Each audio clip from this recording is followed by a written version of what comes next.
안녕하세요. 열정의 아이콘 혜경공주TV입니다. 네, 날씨가 더워도 너무 더운 8월 중순입니다. 그죠? 여러분들 건강 유의하시고요. 오늘 8월 18일부터 공인중개사법에서 표시 광고가 이제 소재, 면적, 가격 위주로 이제 조심해야 될 부분이 생겼다. 그죠? 이 부분에 유의하지 않으면 이제 과태료가 500만 원이라고 하는데요. 사실 이 법이 2019년 8월 20일에 입법화되면서 중개보조원이 이제는 공인중개사 물건 광고를 하지 못한다라는 점에 우리가 많이 조화를 했었습니다. 이제는 개업 공인중개사만 온라인이나 오프라인 쪽에 광고를 할 수 있구나. 정말 잘 됐다. 그랬는데 막상 이렇게 오늘 며칠 전에 국토부에서 표시 광고에 대한 기준이 나왔죠. 그 기준을 보니까 이게 우리가 좋은 게 아니라 잘못하다 지금 발목이 잡히는 거더라고요. 이 표시 광고를 위반하면 과태료가 500만 원이에요. 그래서 저도 지금 사실 블로그를 하고 있지만 이 블로그를 앞으로 어떻게 써야 될지 정말 좀 많이 조심하면서 이 글을 적어야 됐다. 그리고 뭐 네이버 광고도 마찬가지고요. 우리가 오프라인 광고 또한 마찬가지입니다. 그래서 오늘 부동산 광고 앞으로 어떻게 해야 될 건지 그 기준에 대한 부분을 한번 여러분들과 살펴보도록 하겠습니다. 네, 지금 한번 열어보겠습니다. 네, 오늘부터 시행하는 중개대상물 표시광고 명시사항 세부 기준을 먼저 보도록 하겠습니다. 정말 뭐 명칭, 소재지, 연락처, 등록번호부터 시작해서 중개대상물 인터넷 표시광고까지 이렇게 많이 나와 있는데 여러분들이 가장 많이 물으시는 부분 중에 하나가 이 연락처 부분입니다. 이 연락처는 등록관청에 신고된 전화번호, 그래서 사무실 번호나 휴대폰 번호를 넣을 수 있고요. 공인중개사가 아닌 자의 전화번호는 표시할 수 없습니다. 즉 중개보조인의 전화번호는 표시할 수 없다. 그래서 앞으로 중개보조원은 광고를 할 수 없다는 의미입니다. 그리고 여기에서 건축물에 대한 소재지 부분인데요. 단독주택의 경우에는 집원을 포함해야 되지만 중개 의뢰인이 원하지 않는 경우에는 업, 면, 동, 리까지 정도만 표기해야 하고요. 단독주택을 제외한 주택의 경우에는 지번과 동, 청수를 포함해서 중개 의뢰인이 원하지 않는 경우에는 청수를 저, 중, 고 정도로 표시하면 됩니다. 그래서 굳이 우리가 요즘 하는 것처럼 청수를 정확하게 나타내지 않아도 이 부분은 가능합니다. 네, 다음은 국토부에서 중개대상물 표시광고 행위에 대해서 그 기준을 뒀습니다. 그 기준은 부존재 허위의 표시광고, 그리고 거짓 과장의 표시광고, 그리고 기만적인 표시광고를 금지를 하고 있는데요. 이 부분을 간단하게 살펴보겠습니다. 매도인이나 임대인이 중개 의뢰를 하지 않은 물건은 우리가 표시 광고를 하면 안 되고요. 그리고 표시 광고한 중개 대상물이 표시 광고한 위치에 존재하지 않는 경우도 안 되고요. 그리고 표시 광고한 중개 대상물이 그 위치에 존재하지 않는 부동산과 그 내용이나 형태, 거래 조건 등이 그리고 또 있습니다. 중개 의뢰를 받지 못한 개업공인중개사가 다른 개업공인중개사의 중개 의뢰를 받은 중개대상물을 임의로 표시 광고하는 경우도 허위 광고로 봅니다.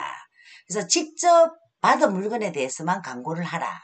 그리고 개업공인중개사가 중개대상물에 관한 계약서를 작성하는 등 계약이 체결된 사실을 알고도 표시 광고를 삭제하지 않는 경우도 허위 광고고요. 표시 광고 당시 이미 계약이 체결된 중개대상물을 알고도 표시 광고를 하는 경우도 허위 광고에 포함됩니다.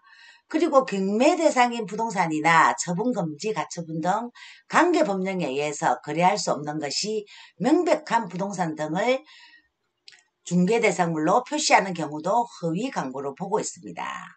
그리고 거짓 광고의 기준입니다. 중개대상물의 가격을 중개 의뢰인이 의뢰한 가격과 다르게 표시 광고한 경우, 그리고 중개대상물의 면적을 공부상 면적과 다르게 표시하는 경우, 해당 중개대상물의 평면도나 사진이 아닌 것을 이용하여 표시 광고하는 경우, 토지의 용도를 공부산 지목과 다르게 표시하는 경우 등도 거짓 광고에 되는데요. 우리가 블로그를 할 때 사진 같은 거는 다른 사진을 쓰는 경우도 있잖아요. 이제는 다른 사진은 쓰시면 안 되고요.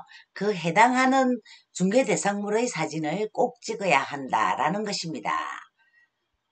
그리고 표시 광고 시에 제시한 옵션의 성능이 현저하게 차이가 나는 경우도 거짓으로 보고요. 관리비 표시 금액도 정확하게 쓰시고, 그리고 방향이 표시 광고 시에 제시한 경우에는 방향과 90도 이상 차이가 나는 경우도 안 되고요. 주요 교통시설과의 거리를 실제 도보거리나 도보시간이 아니라 직선거리로 표시하는 경우도 안 됩니다. 그래서 이런 경우는 여러분들이 네이버 지도 등을 살펴보면서 우리가 도보로 가든지 아니면 자동차로 가든지 이렇게 거리를 측정을 해보고 광고를 해야 될 것 같습니다. 다음은 기만적인 광고에 대해서 이렇게 이야기하고 있습니다.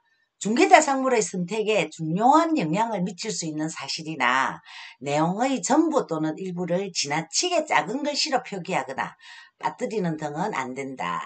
여기 예를 하나 두었죠. 전원주택 건축이 가능한 토지라고 표시 광고를 하면서 기반시설 설치를 위한 과도한 추가 비용이 발생한다는 점을 아주 작은 글씨로 표기하는 경우도 기만적인 광고에 들고요.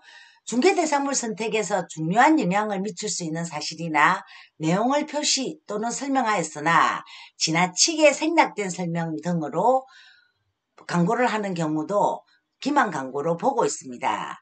여기도 예를 하나 두었죠.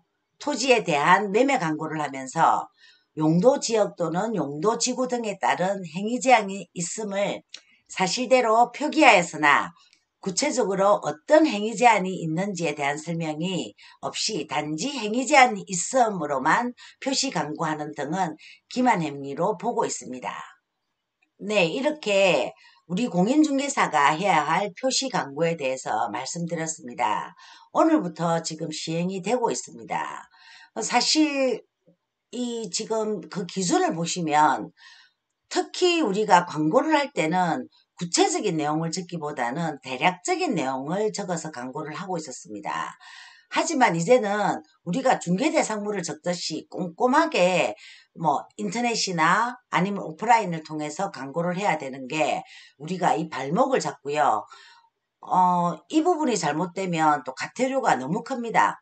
그 수수료 조금 벌려고 과태료 500을 맞아서 되겠습니까? 사실 이 중개대상물 표시 광고에 대한 법은 1년 전에 우리가 입법화되어서 지금 오늘부터 시행이 되는데요. 이 부분 우리 1년 동안 놓쳤다는 부분들이 너무 많이 아쉽습니다. 사실 오늘부터 시작은 하는데 앞으로 우리가 이때까지 할 때는 정말 구체적으로 적기보다는 그냥 두리뭉실 그냥 대략의 내용을 적었습니다. 왜냐하면 우리나라가 전속중개가 되지 않습니다. 그래서 너무 구체적으로 적다 보면 내가 정말 하루 종일 임장 가서 그 물건을 개척을 했다든지 또 하루 종일 사무실에 앉아서 우리가 물건을 받아서 이렇게 광고를 하고 있는데 이 광고 부분에서 정확하게 하지 않으면 우리가 과태료를 물어야 하는 상황이 생겼습니다. 정말 여러분들 이 표시광고법, 기만행위, 거짓행위, 허위행위 이 부분 잘 유념하셔가지고 온라인 광고나 오프라인 광고를 하셔야 되지 않을까라는 생각입니다. 예, 정말 조심합시다. 과태료 물어가면서 우리가 일할 수는 없지 않겠습니까? 그죠? 네, 오늘도 해경공주 구독도 해주시고 좋아요도 해주시고 알람 신청도 해주셔서 너무 감사드리고요. 앞으로도 좋은 내용으로 우리 공인중개사님들이나 고객님들에게 좋은 정보 드리도록 하겠습니다. 네, 감사합니다.